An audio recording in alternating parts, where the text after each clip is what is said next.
Okay, so we have reached our homestay. আমরা আমাদের হোমস্টেতে পৌঁছে গেছি।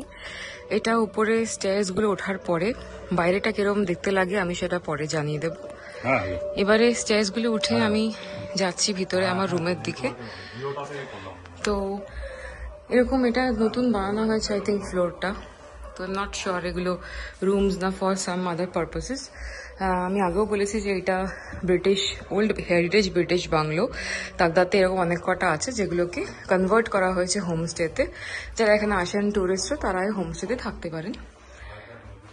তো এবার ঢুকছি আমি আমার রুমের দিকে। এইটা হচ্ছে আমার রুম যেটা আমি নিয়েছি ফর 2 nights। তো রুমে ঢুকতেই ফার্স্টে কি পেয়ে যাচ্ছি, একটা আয়না। হ্যালো। এরকম স্লান্টিং রুফ আছে। এদিকে একটা সিঙ্গেল বেড আছে আর এদিকে হচ্ছে একটা ডাবল বেড।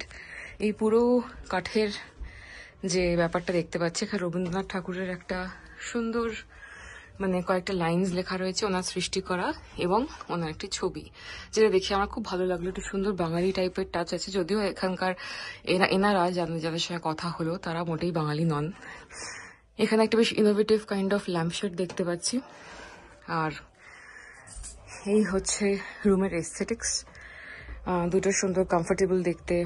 আমি মোড়া কাম চেয়ার, ম্যাচিং সেন্টারি টেবিল, পুরোটাই কার্পেটেড দেখতে পাচ্ছেন, পুরোটাই কার্পেট। আর যথেষ্ট জায়গা আছে রুমটাতে, যথেষ্ট বড়। ডাস্টবিন একটা পেয়ে যাচ্ছি। এই পুরো ব্যাপারটা ভেতর থেকে এরকম লাগছে দেখতে। আর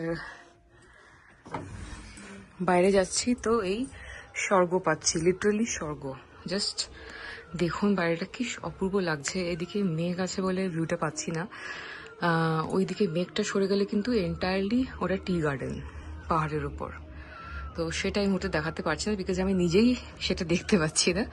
দুটো এখানে আরাম কেদারা টাইপ চেয়ার রয়েছে যেখানে বসে আরামসে আমার সন্ধে বিকেল সকাল দুপুর সব কেটে যেতে পারে with a cup of coffee and some snacks. তো এই হচ্ছে আমার সুন্দর পরিপাটি রুম। আর এবার একবার ওয়াশরুমটাও চেক করে নেওয়া যাক যে কিরকম কি ব্যাপার। ওকে, তো এইটা হচ্ছে ওয়াশরুম। ওকে, যথেষ্ট পরিষ্কার আছে। একটা বাথরুম স্লিপার ওনারা দেন যেটা এখানে রাখা আছে। ওকে, মোটামুটি সবকিছু পরিষ্কারই লাগছে এক্সেপ্ট ফর ওই গ্লাসটা। বাকি আই থিঙ্ক পটটা আমি দেখাচ্ছি না, কেউ খেতে বসে থাকলে তার ঘেন্না লাগতে পারে, বাট পটটা পরিষ্কার আমি দেখে বুঝতে পারছি। বাকি সব ঠিকই আছে। ওকে, সো এখানে কিছু কথা বলে রাখা দরকার, যেহেতু আমি যে এই মুহূর্তে এখানে এসে পৌঁছালাম after a long tiring journey. কালকে 11টা থেকে আমরা we started from Kolkata and now we have reached our destination around 12:57 p.m. which is more than 12 hours, near about 13-14 hours. Yep. So as and when we reached this place, যখন আমরা first of all এই পাহাড়ে চড়ার যে অভিজ্ঞতাটা তাগদার এই হোমস্টেতে আসার জন্য, this was the toughest for us, both for myself and অর্পণ। আমার মেন্টালি আর অর্পণ actually physically and mentally both, because এইটা সবচেয়ে টাফেস্ট। এতটা স্টিপ ছিল, প্লাস রাস্তার কোয়ালিটি অনেক বেশিরভাগ জায়গায় এতটা খারাপ যে এটা কাইন্ড অফ কেন this was a challenge for অর্পণ। তো বাকি আগে যেখানে গেছি 2-1 জায়গায় রাস্তা প্রচন্ড খারাপ আর বাকিটা ভালো, এরকম আমরা এক্সপিরিয়েন্স করি। মিক্স অ্যান্ড ম্যাচ ছিল, বাট এটা পুরোটাই মানে একটা নয়, either the roads are very very steep, or কোথাও কাজ হচ্ছে পিচ একদম পুরো ওই স্টোন চিপসগুলো যেগুলো ধারালো হয়, নয় পাথর পড়ে আছে, নয় রাস্তা প্রচন্ড সরু, আরো গাড়ি এসে আছে। আর এখানে আপনারা জানেন লোকালসরা কিরকম স্পিডে যখন নামে তখন প্রচন্ড স্পিডে নামে। এটা অন্যান্য ব্লগার্সরাও, আপনি যদি তাদের চ্যানেল চেক করেন আপনারা জানতে পারবেন যে অন্যান্য ব্লগার্সরাও এই বিষয়ে বলেছেন। আর তাছাড়াও মানে পিচ বাদে, গাড়ি র্যাশ ড্রাইভিং বাদে, সরু রাস্তা বাদে, স্টিপনেস বাদে রাস্তা কিন্তু যথেষ্ট খারাপ। কিছু কিছু জায়গায় ঠিক আছে, বাট রাস্তা কিন্তু খারাপ। তো যারা আসবেন ভেবেচিন্তে ভালো করে নিজেকে রেডি করে আসবেন। অ্যাটলিস্ট কিছু আগে কোনো পাহাড় চড়ার এক্সপিরিয়েন্স নিয়ে ডেফিনেটলি আসবেন। তো একটা অ্যাচিভমেন্ট মনে হচ্ছে, যেখানে এক পিসে একদম একটানা না ঘুমিয়ে এত ঘন্টা আমরা আসতে পেরেছি। মোটামুটি আমাদের 24 ঘন্টা প্লাস না ঘুমিয়ে মানে আমরা এখানে এখনো যে দাঁড়িয়ে আছি, কথা বলতে পারছি, এই অনেক। তো যখন আমরা এই বাংলো নাম্বার 6-এ পৌঁছলাম, we called up the person whom I had contacted with. So we asked that where should we keep the car. We were not able to identify the location, so he guided us how to get inside this like bungalow. However, we were also like looking for some guidance to park our car because we were traveling with our own car. However, when we did not receive that guidance, that was one of the issues which I wanted to highlight. However, everything else was good. We were received warmly later on by one of the female staffs. I'm not sure if she is the owner or she's a staff, I'm not sure. And she offered us coffee after she understood ki amra kotota tired journey kore uni songe songe amader offer korlen je uni amader coffee baniye deben. That was very sweet of her.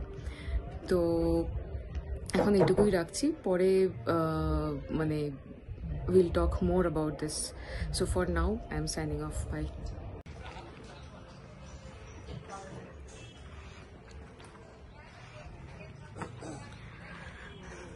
এইটা আমাদের হোমস্টেটা বাইরে থেকে, যেটা আমি দেখাবো বলছিলাম।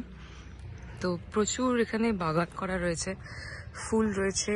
এটা হচ্ছে ওপরের জায়গাটা, নিচেও দেখতে পাচ্ছেন ওই জায়গাটা যদি দেখতে পান, ওখানে একটা গাড়ি, এটা অটো বা কিছু একটা গেল, ওইটাও কিন্তু রাস্তা, মানে হোমস্টেরই পার্ট। ওখান থেকে আমাদের গাড়িটা উঠে এসছে উপরে, মানে ওই যেই জায়গাটা অটো দেখতে পেলে ওইখানে গাড়ি পার্ক করা আছে, তারপর ওখান থেকে উঠে এসে এই জায়গাটা, এখানে একটা এরকম দোলনাও রয়েছে। প্রচুর গাছ দেখতে পাবেন। নিচের রুমসগুলো এদিকে আছে, আর ওনারও নিচেই থাকেন। তো আমি ক্ল্যারিটি দিয়ে দিচ্ছি, মিস্টার অ্যান্ড মিসেস থাপা, ওনারা দুজনে ওনার, হাজব্যান্ড ওয়াইফ। তো মিসেস থাপা রান্না যা গেস্টকে দেওয়া হয় উনি নিজে করেন, নিজের মাদার ইন লয়ের হেল্প নিয়ে। আর রান্না প্রচণ্ড সুস্বাদু এবং একদম বাড়ির মতো, খেলে কখনো কোনো অসুবিধা হবে না, এইটা আমার গ্যারেন্টি। তো এই গাছগুলো এখানে রয়েছে, যেখানে আমি দাঁড়িয়ে ভিউ দেখছিলাম, সেটা হচ্ছে ওই বারান্দা দুটোর মধ্যে একটা, আই থিঙ্ক ওইটা, যেহেতু দেশ ওখানে লাগানো আছে। তো এইটা হচ্ছে বাইরে থেকে। এবার এখানে নিচে ওই খোলা দরজার জায়গাটা, যেখানে আরো ফুল দেখে নিন কত সুন্দর ফুলগুলো, ওই যে জায়গাটা, ওটা ডাইনিং এর এরিয়া। ওখানে আমরা এখন দুপুরের খাবারটা খেলাম। অ্যান্ড এই স্টেয়ার্স দিয়ে উপরে গিয়ে আমাদের রুমটা, যেটা আমি আগে দেখাইনি।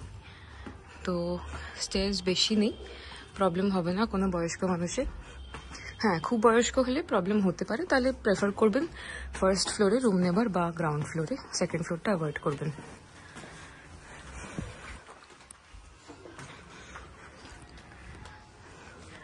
ওখানে রাখা আছে আমাদের গাড়ি, যেটা আমি বলছিলাম, নিচ থেকে উঠে এসে ওখানে আমরা পার্ক করেছি।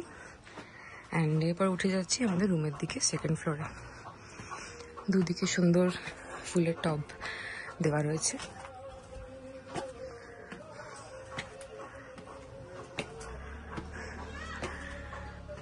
তো এই ছিল বাকি জায়গাটার ট্যুর।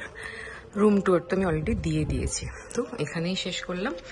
শেষ করার আগে একবার জানিয়ে দিই যে রেট কত পড়লো। আমাদের রুমটার রেট পড়লো পার পার্সন পার নাইট 2300। তার মানে টোটাল একজনের 2 রাত্রির জন্য 4600। তো দ্যাট ইজ দ্য রেট। ওকে, তাহলে আপাতত এইটুকুই, একটু রেস্ট নেওয়ার দরকার। আবার দেখা হচ্ছে কালকে আর রাত্রিবেলা পরে ডিউরিং ডিনার। আমি লাঞ্চের ফটো নিতে পারিনি বলে প্রচণ্ড দুঃখিত। আইটেমসের মধ্যে কি ছিল সেটা অ্যাটলিস্ট জানিয়ে দিচ্ছি।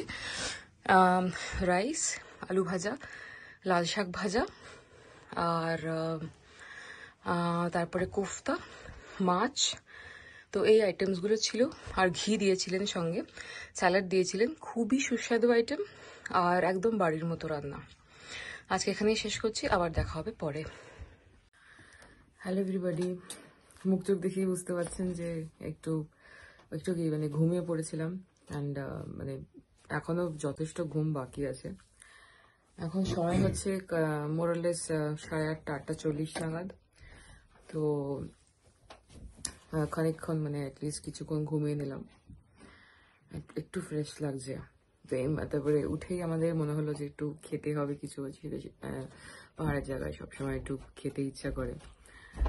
তো আমাদের থাপাজিকে এখানে কমিউনিকেশনের মধ্যে হচ্ছে যে কিছু বলতে হলে, জিজ্ঞেস করতে হলে থাপাজির কন্ট্যাক্ট নাম্বার আছে, ওনাকে কল করলে উনি সব রকম সাহায্য বা ইনফরমেশন দিয়ে দেন। তো ওনাকে বলা হলো যে ডিনারে আমাদের বলা হয়েছিল যে চিকেন আর রুটি আমাদের দেওয়া হবে আজকে। তো থাপাজি বললেন যে আপনারা ঘুমাচ্ছিলেন, এত টায়ার্ড ছিলেন, দ্যাটস ওয়াই জায়গায় নেই, আমাদের তো স্ন্যাক্সও ছিল। আমরা বেসিক্যালি একটু কফি খুঁজছিলাম আর কি। তো বললেন যে স্ন্যাক্স তো জায়গায় নেই, স্ন্যাক্স হয়ে গেছে। তো মোমোস ছিল। এবার মোমোস শুনেই তো বাঙালি মানে আমি জিভ লক করে গেছে, না মোমো তো খেতেই হবে, মোমো মিস করা যাবে না। তো এবার আমি কিন্তু দেখিয়েছি যে কতটা উঁচু মানে ভেতরটা, নিচ থেকে উপরে কতগুলো সিঁড়ি আছে, সেটা আমি দেখিয়েছি অলরেডি। তো থাপাজি বললেন যে একটুখানি মানে ওপরে কি চান, ওপরে কি পাঠিয়ে দেবো? তো মানে অর্পণ বলেছে যে হ্যাঁ, অ্যাটলিস্ট যদি কফি আর মোমোটা একটু পাঠিয়ে দেন, স্ন্যাক্স আমরা একটু খাবো। তো উনি সেটা পাঠিয়ে দিয়েছেন। এবার পাঠিয়ে দেওয়ার পরে যে ছেলেটি, এখানে একটা ছেলে আছে মানে ওই ওপর নিচ করে দেওয়া ঠেওয়ার হলে, তো যখন দিতে এলো তখন জিজ্ঞেস করলো যে আপনারা কি ডিনারটাও খাবেন ওপরে? আমি তাহলে রেডি দিতে পারি, আমি 9টা অব্দি আছি। তো এটা তো সোনায় সোহাগা। তো এখানে একটা জিনিস আমার জাস্ট মেনশন করার আছে যে ভালো লাগলো যে ওনারা আমরা যে এত টায়ার্ড, এত ঘন্টা না ঘুমিয়ে এতটা এসছি, এটাকে কনসিডার করে ওনারা যে অফার করছেন যে ওপরে পাঠিয়ে দেবো, দিস ইজ রিয়েলি কমেন্ডেবল। নাহলে আজকে মানে আমার একটু অ্যাকচুয়ালি শরীরটা খুব একটা ভালো ছিল না কলকাতা থেকেই।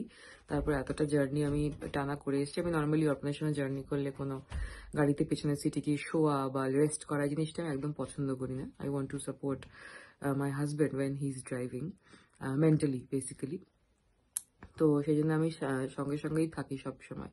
তো এখানে এসে একবার শুয়ে পড়ার পরে শরীরটা একদম ছেড়ে দিয়েছে। আর কালকে দেখি যদি আশপাশে কোনো সাইট সিইং করা যায়, থাপাজিকে রিকোয়েস্ট করেছি যেহেতু গাড়ির একটা অ্যারেঞ্জমেন্ট করে দিতে পারেন।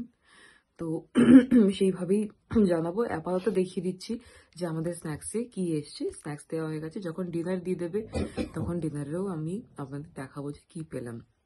দুপুরটা একটু মিস হয়ে গেছে, ভিডিও তোলা খুব খিদে পেয়েছিল, তো একটু ক্ষমা ঘেন্না করে দেবেন।